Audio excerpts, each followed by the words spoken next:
Welcome to the Onside Podcast, a podcast on innovation-driven entrepreneurship. Join us on this journey as we amplify the power of disruptive ideas. Hi, everybody. Welcome back to the Onside Podcast. As you know, this season we've been taking a deep dive and taking a look at women's entrepreneurship here in Canada and really trying to highlight amazing women entrepreneurs and leaders who are making a big difference and trying to make an impact on our innovation ecosystem and driving change. These fireside chats are being brought to you as part of the Start Now Incubator project, which is supporting diverse and intersectional women to start and grow their businesses in Canada. And we want to thank the Women's Entrepreneurship Fund for supporting us with that. I'm your host, Alex McCann, and thanks so much for joining us. Today, we have an incredible guest, Joella Hogan, who is the founder of Yukon Soaps Company, a business that's not only about beautiful handcrafted soaps, but also about culture, community, and sustainability. Indigenous owned and operated Yukon Soaps Company creates beautiful handcrafted soaps, shampoo bars, essential oil blends, and so much more. Featuring wild rose petals, juniper berries, a Yukon-shaped press, and the beadwork of Indigenous artisans, these soaps are literally infused and imprinted with the spirit of the Yukon. For over 20 years, the Yukon Soaps Company has been supporting economic diversification, authentic relationships with customers, and bringing to life the heart of the Yukon. The Yukon Soaps Company has been featured in Flair, Huffington Post, Elle Canada, En Route, Cosmopolitan, Globe and Mail, and probably a whole bunch more. And most importantly, and is supported by the elders in the community in which they live. Joella, I want to say thank you and welcome to the show. Keme Sofan, good morning. Thank you so much. Joella, you've been running your business in the Yukon, which has lots of unique opportunities and challenges. Can you paint a picture for us of what it's like to be an entrepreneur in the North, and how does your local environment kind of shape some of your business decisions?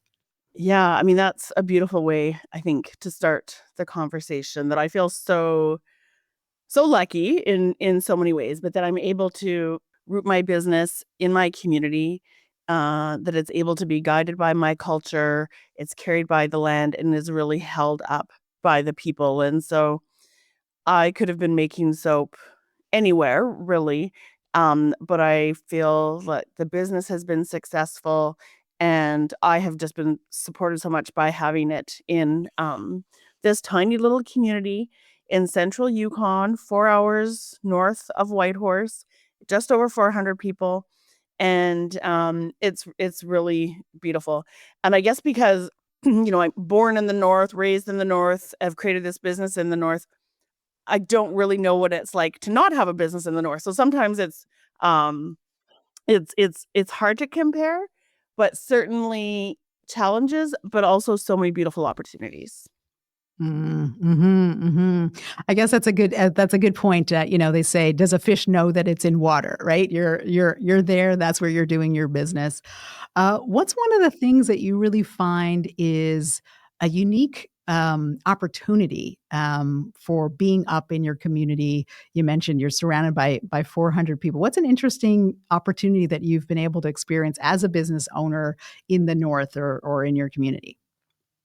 Being able to have direct access to the land. I know that so many Canadians are urban focused, and so many Indigenous people have been disconnected from the land. And I think the fact that, I'm able to have my soap workshop, feet away from a large river and watershed in the Yukon is beautiful, surrounded by forest, that we can walk into the boreal forest within a matter of minutes as well, and being able to harvest the plants that go into the products like that. I think sometimes we take those kinds of direct access to land for granted, and so I really try to remind myself how lucky and fortunate we are to have that. Yeah, that must be so wonderful to be able to go right out and forage and collect the things that you need and use them kind of right away in a ready and fresh environment. What's something that when you were creating your business or something you deal with now, have you faced any challenges or things that have been kind of difficult to do from being in the North? Before we came online, we talked about You Construct, and there's lots of great resources and things like that. Do you find being in the North, does it make it any more challenging to have your business? Yeah, I think there are incredible challenges, and I will say that the one that I face the most right now is shipping, of course, right? That the cost to ship the raw materials that we can't harvest or aren't grown in the Yukon, those need to be imported up here. But then also on the consumer end, that when people go to purchase on my website, um, Canada Post, which is the only option in my community, is really expensive and a barrier, unfortunately, that I know that lots of people, especially as we see economic shifts and household incomes being affected, paying for beautiful soap is an investment, but then paying for shipping on top of that. So I have Mhm. seen that shift, I would say, in the past year of who my consumers are, I guess, right? And so being able to kind of adapt to that and to realize where the pain points are. So shipping and also just the length of time. I think that in Southern Canada, where there are other shipping options and you're so much closer to where it's created. And so I feel like what I have tried to do is use it as an education moment. When people email asking why they haven't received their order, I tell a little story about where they're purchasing from, and I'm so grateful Mhm. for their business, but remind them that we are, in Canada's north, and the shipping routes are, quite long, and, make a little joke about how it's coming by snowshoe, by dog sled, by toboggan, by ski, by kick sled, and, Uh-huh. it'll get there, and you'll love it, and it'll be so worth it, but we just, reminded of Yeah. how incredibly large our country is. Yeah, yeah, fair enough, and, it's made with love, and sometimes you just gotta be a little patient, in this world where people are used to, Amazon or, all these kinds of things. People are just used to having things immediately whenever they want, and, people forget that, before that time or before the delivery cars were going by, you might wait a few weeks, before you see something in the mail. So, yeah, I ship things to family overseas, and yes, it can be. There's always a. Is it going to get there? Are we going to track it? So yeah, there's always something that's there. Well, I know that you know, uh, your heritage and being a member of the First Nation of Nacho Nayakdun is something that's super important to you, and you're rooted in your community there. How do you integrate some of the indigenous knowledge and traditions into your business, and why is that important to you or important to your customers? So I was born and raised in Whitehorse and not deeply connected to the community or culture. And so I really saw that for many reasons that we know of across Canada, that people are disconnected to community and culture for Indigenous people. And so I really thought, and I should also say my job before the soap business was working for my First Nation in the world of heritage and culture and language. So I was very fortunate that when I came to the community where my grandmother was from, that I was able to have that kind of a job. And so I was always with elders and listening to stories and teachings and that kind of thing.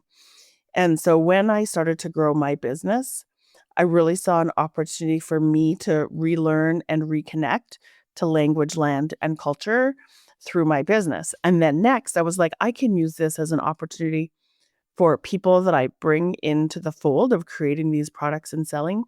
And then the next step was then sharing that with the community. And so it was kind of this progression of how can I root my business in my culture and teachings? How can I use it to help me relearn?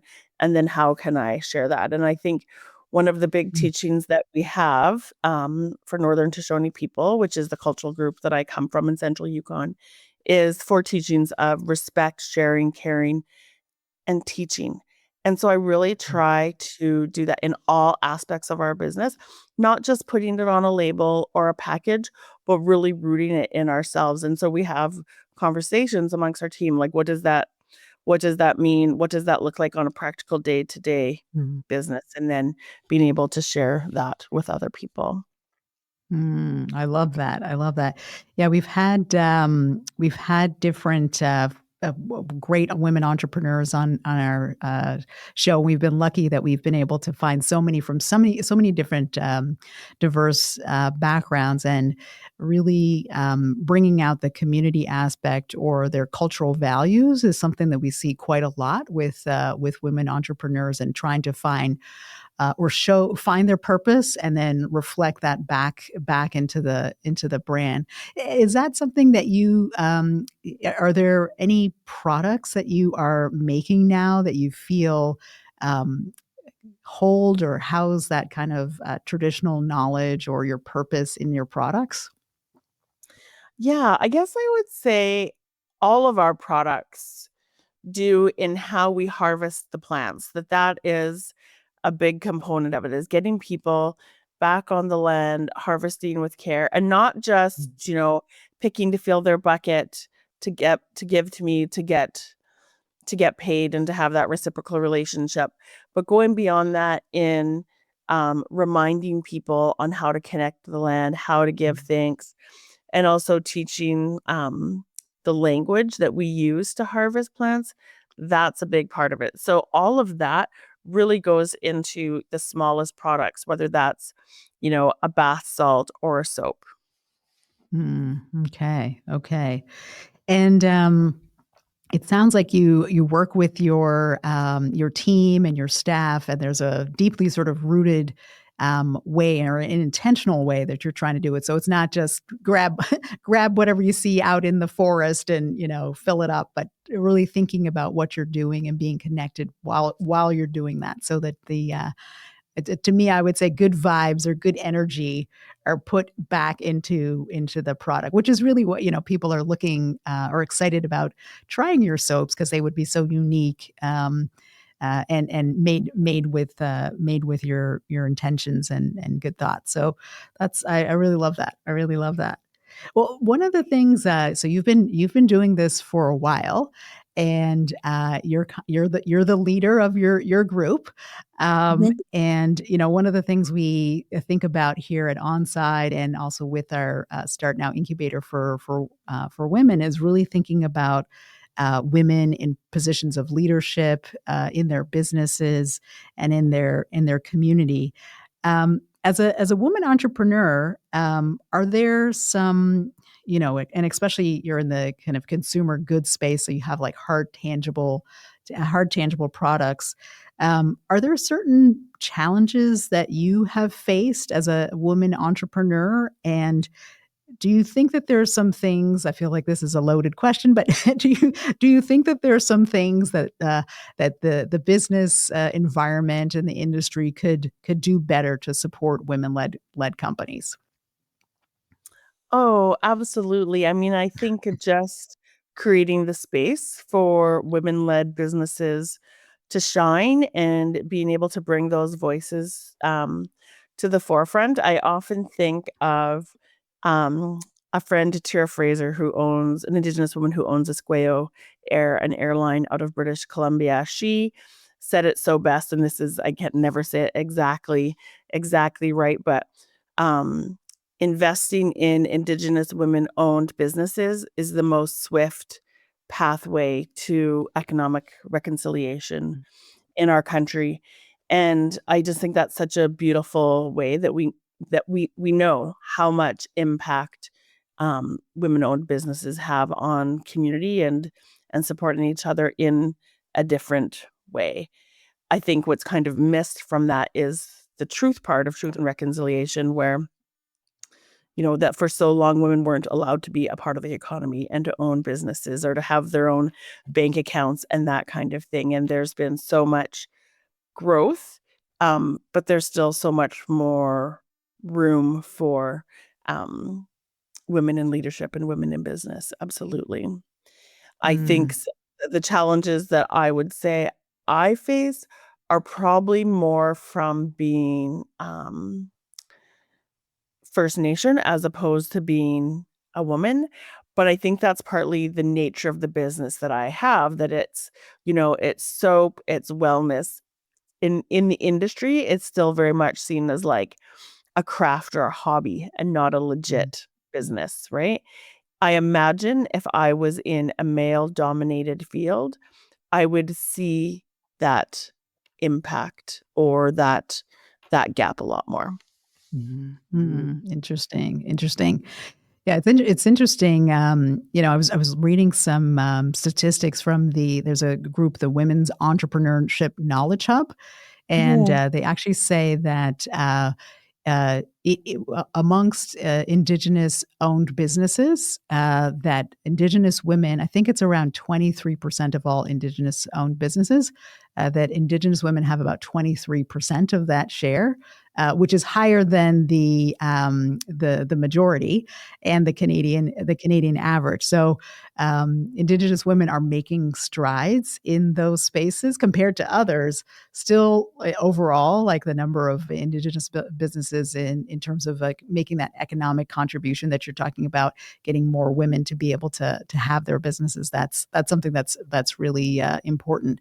And you kind of mentioned, it sounded like because your business is in the health and wellness space, that you feel maybe um, a little bit more. I don't know if the word would be protected or something like that. Is that a feeling that you have, that maybe if you were in a different kind of business, because you mentioned sort of artisan or craft or something like that, does that make you feel like you're a bit more protected in that space, or as if you were in, I don't know, construction or something, that it Oh, might be a yeah. totally different experience? Oh, yeah. If I had a construction company, I cannot even begin to imagine the barriers that I would face trying to scale and grow that business, get contracts compared to men-owned construction companies. That I just think that, those male-dominated fields, women breaking into that field, like, kudos to them because that is an incredible feat, whereas having this kind of business there is absolutely challenges, but I think it's a totally different set of challenges. Okay, okay. It sounds like you have day-to-day business challenges, and the postage and these other kinds of things, but you're maybe not feeling quite as much. You don't have to have the double whammy of being an Indigenous-owned business and a Mhm. women-owned business in a super male-dominated space like construction, or something like that. Yeah, yeah, I can definitely hear that. Um, well, you mentioned a little bit, just because you were talking about craft and, like, kind of the artisan nature of, your products, and we talked about you kind of going out with your team and harvesting, and I'd actually love to see that at some point if I ever get up there. But and you tend to use a lot of sustainable practices in sort of bringing in the natural resources and things like that that you're putting into your products. Can you touch a little bit about what are some of your thoughts around sustainability or sustainable practices, and yeah, why don't we start there? I have another question, but I was like, let me just stick with one thing before I go off. Yeah, I mean, this is sustainability is top of mind every day, and I feel like we are often faced with deciding like a sustainable choice versus a cheaper choice. I mean, and that goes for I think like all consumers and all people, that we're always weighting one thing against the other instead of having both. The key part here, I think for me, is that sustainability looks different in the north and it looks different for indigenous people. And so what we value in terms of caring for the land and being able to the land to continue to sustain us might look different than for the southern consumer. And so the example that I often use is in the southern markets, being organic is very important. That often health food stores, natural wellness shops will focus on organic and all of the certifications and everything. In the north, the questions that I get are more like, "Did you plant the plants? Like, who's picking with you and these are in good ways, not as in like attacking ways, but like that's so beautiful. Like, are you going out in your community? Like, it's about the sustainability of the plants, the Right. sustainability of the business, the connection to land and culture, which is everything that we're about. Very, very rarely do I get asked if my soaps are organic. Um, Mm. because I think that our values in the North and as Indigenous people, they just look different. And so in my heart, I'm always creating soaps for Yukoners and Northerners, and then, the rest of Canada, um, after that, or as I like to say, the people who wanna be cool like Yukoners. Because I think and part of it is, I think, like, I did when I bought this business, I was like, "Okay, I need to create an organic line." But when you start to price it out, like, in addition to the cost of shipping, buying organic is very expensive, and then creating a product that is completely organic so that you can put your stamp of organic on, like, the cost is so huge, but the cost of living in the North is already a lot. And I Mm. just, in talking to people, it just really wasn't that much of a priority that they wanted to know more. Yeah. Was I buying local? Was I harvesting the plants? Those kinds of things. So anyway, I know that's a bit of a long answer, but I would say that's kind of our thing is being true to what our sustainability values are, values, but Yes. also that we're always learning and we are always adapting, right? And so our ideas will shift and our knowledge shifts, and so then maybe our formulas or our way of doing business shift also. Yeah. No, I love that. I think that's such an interesting, point, just around the different, certifications and representations of your values. Are you, like people have like the B Corp, or are you friendly to the ocean, or like all of those kinds of things? And what I'm kind of hearing from you is that you've looked at those things and you've adjusted to like make it make sense in your local area and in your local context. You're not just um, adapting something that's out there, but is a little disconnected from what you're seeing or what's important kind of locally. So in addition to the harvesting the plants at the right time and like how you do that and the way that you do that, there are a bunch of other different kinds of considerations, and ways of thinking about like what does sustainability look like. And what I'm hearing is in the north it looks a little bit different than maybe it looks, here in Halifax. So I think that's fantastic, and thanks for sharing that with us. um, you mentioned, what would be some things? So we're, sustainability, and you brought some interesting ideas for us to think about around sustainability, and how you incorporate that or how you think about that. And you mentioned, a little bit about, postage and some of those kinds of things. Are there other things that you've found challenging as you've tried to like scale your business, but also try to keep it true to your traditional values or your traditional way of doing things? Have there been things that have like made it more challenging as you do that?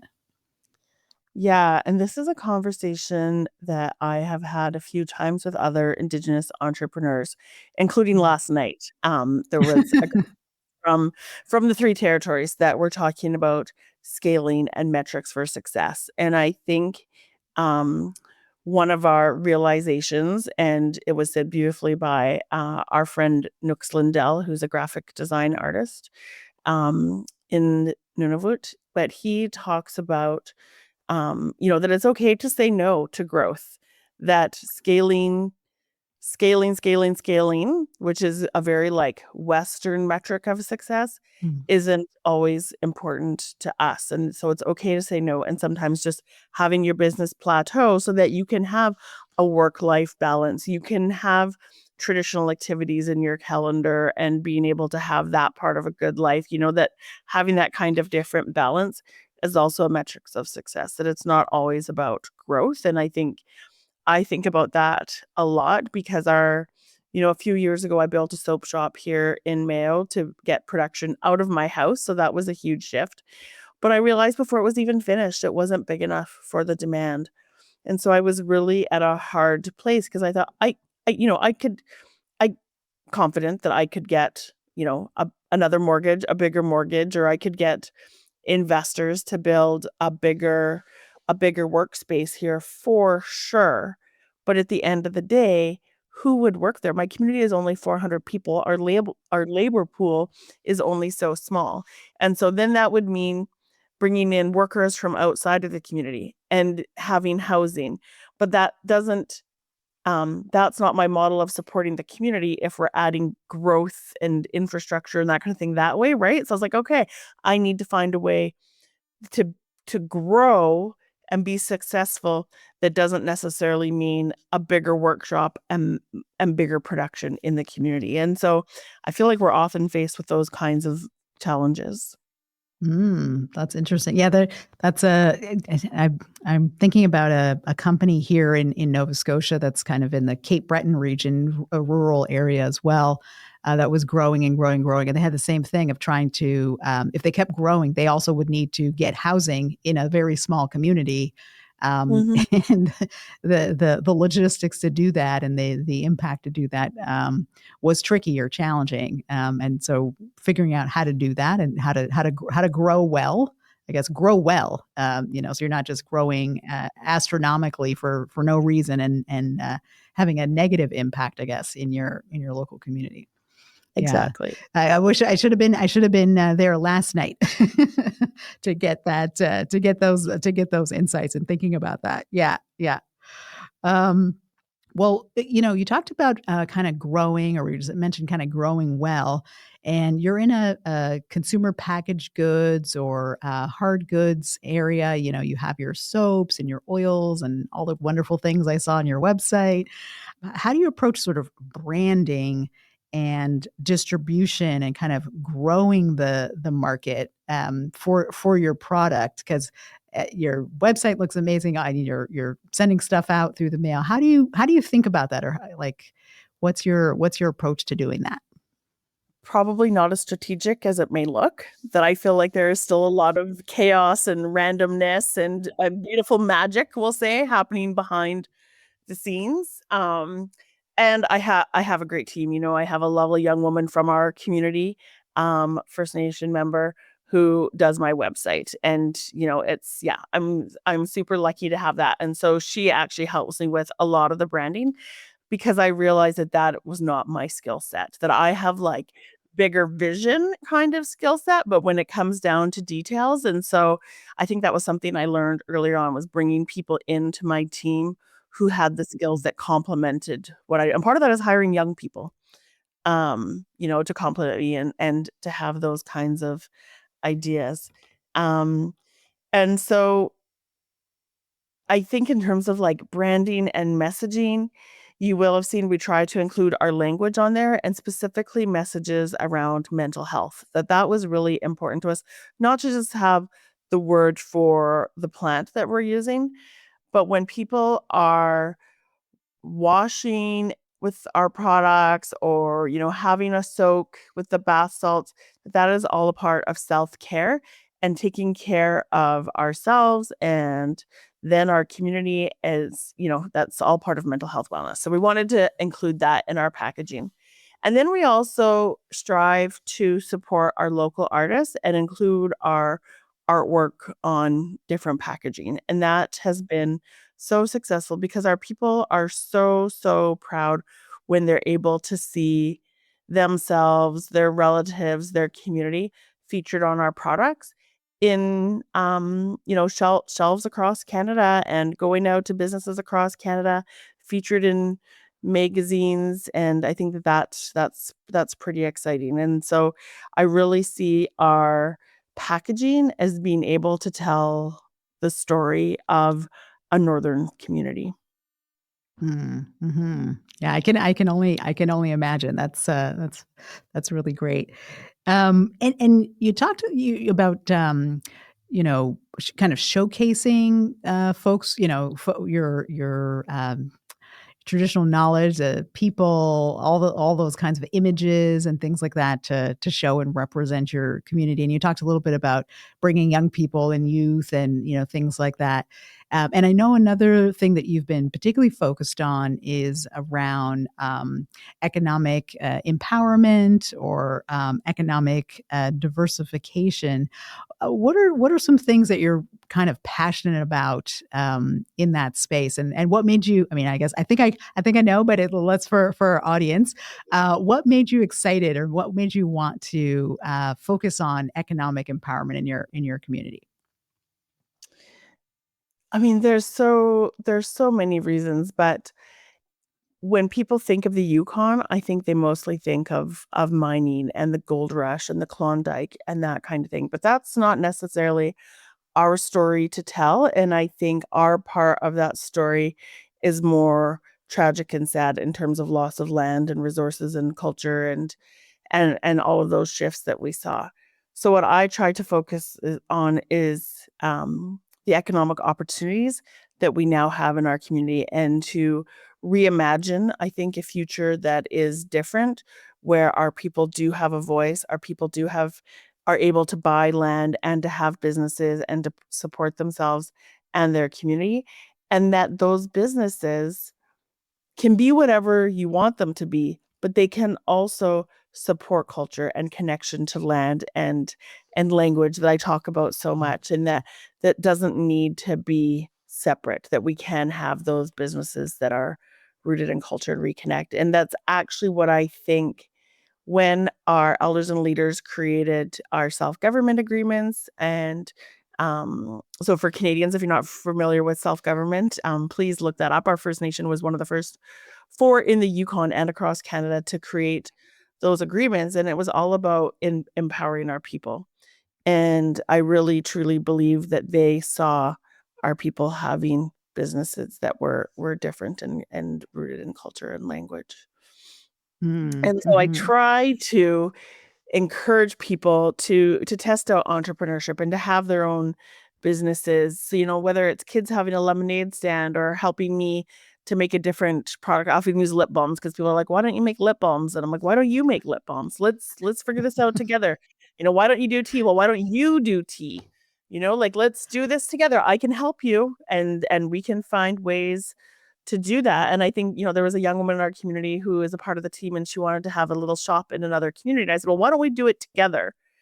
We'll do it under the Yukon Soaps kind of brand, and you work there, sell your stuff, and let's see if it's a fit for you." So it was a great learning opportunity, but I took on that risk instead of her, and was able to mentor her a little bit. And in the end, it wasn't for her. It was, yeah, just being able to support people that way, to try out their ideas, to be brave, to be creative, and to take risks. That's what I want people to see. Oh, it sounds like you're, and I know you have like focus on having like a community hub and things like that. It sounds like you, in your business, have created what I would say is like a little incubator, where people, or if it makes sense, if I'm hearing you correctly, there's someone who wanted to try out a product. It was a little risky. We helped her de-risk it, get some mentorship, get some product advice, and all this kind of stuff. So you may not realize this, or you have your own way of doing it, but it's kind of like having a little incubator to support other folks who are interested in trying things. I think that's fantastic. Interesting. Well, I love having those kinds of conversations and hearing what ideas people have, and how can I support people to do it. Like, what I'm so grateful to have access to so many tools, resources, connections. And so let's make some magic happen for people. Yeah, yeah, got to make the magic happen. In terms of making the magic happen, what is something that you wish that you would have known so that you can make the magic happen easier, or like what's something that you wish you had known? Yeah. I mean, I think the first one is learning that you can say no. Especially as you're growing, you do not have to take every opportunity, every ask. Like, people will, for example, people would say, "Why aren't you doing lip balms?" That kind of thing. Like, no, I'm focusing on soap. No. Mhm. "Why don't you do whatever, such a thing?" No. So it's having that clear vision and staying true to your vision, especially in the day of social media, when you are bombarded with other brands, other ideas, other influences and influencers. Really staying true to what your particular vision is, and not sidetracked. Mm. I wish, because there was a few times where I feel like I did get derailed a little bit, and it can cost time and money and your own creativity and bandwidth even, right? And so, yeah, being able to stay focused and learning that no is an okay answer. And that Yeah. a no creates space for the next yes. Ah, I love that. I love that. I need to learn how to say no to some things in my personal life and just to, all the obligations because you get so excited and when you're in business, it's so creative and energizing and you just want to do all of the things. But yeah, you're right. You can't do all the things and it sucks up your energy and then you can't actually even do the thing that your main thing that you were supposed to be doing. What about some advice for Indigenous women entrepreneurs? Do you have any advice that would say maybe might be applicable kind of Canada wide, or maybe something for your area in the Yukon? Is there any advice that you might have? Yeah, I mean, I think reach out to people in your circle. Like, everybody is rooting for you, even though it may not seem like that. But I think my advice is the same to any entrepreneur starting out, but is really to, like, know your numbers, right? That if you want to be serious and successful business and change it from a hobby or an idea, you really need to pay attention to, your profit margins and your expenses and costs, and make sure that you are making money so that you can growth and reinvest that money back into your business or your community and be able to pay yourself. And I think that is a big a big thing. Your numbers, but then also I think I touched on it earlier, but staying true to what your values are and let those values guide you and don't compromise those at all, because that will, I think, will lead to regret. Yeah, yeah, yeah. You gotta have the numbers. We had a pricing workshop couple weeks ago, maybe a month ago, and that was a big thing for a lot of the women in our programs. Is like figuring out how to price your product at a level that's high enough so that you can generate actual income, so that you can keep doing your business and pay yourself. Because if you're not yeah, if you're not paying yourself, that money is coming from somewhere, or that your energy, your free labor, or something like that. So, ladies, price well and make money and contribute to yourself Yes. and your communities. Okay, well, yeah, 100%, 100%. Well, how about we're gonna wrap up shortly, but I'm curious if there's anything new on the go that you have with Yukon Soaps that you're excited about, or any new initiatives or things that you want people to know about. Yeah, I think our biggest thing is we have just kind of soft launched doing hotel amenities. And so we have started putting those in small hotels and lodges. And so shampoo, conditioner, body wash, in a dispenser that features artwork from one of our First Nation artists here. And it's so beautiful, and people are really interested in it. And yeah, we're looking forward to that taking off and being seen in more places across Canada, hopefully. Okay, I love it. I love it. I'm going to be rooting for you if I'm traveling around. Hopefully, I'll see it in the hotels, and I'll be one of those ones who's going to take that extra soap from the hotel. But that's been so great. I appreciate all of your thoughts and your insights and sharing what you're up to with Yukon Soap Company. Joella, thank you so much for joining the show. Well, I guess one last thing would be just if people want to learn more about you or your business, how can people learn about you or stay in touch? Yeah, so of course our website, yukonsoaps.com, you can sign up for our newsletter, and Instagram is where we are the most active. Okay, that sounds fantastic. And with that, I want to thank all of our listeners here today at the Onside Podcast. Of course, you can subscribe and like the Onside Podcast. You can learn more about Onside and the Start Now Incubator on our websites, Instagram, all of those great things. And we were so happy to have you here today. And for everybody else, we hope to see you in the future. Thanks so much, everybody. Take care. Thank you. Bye.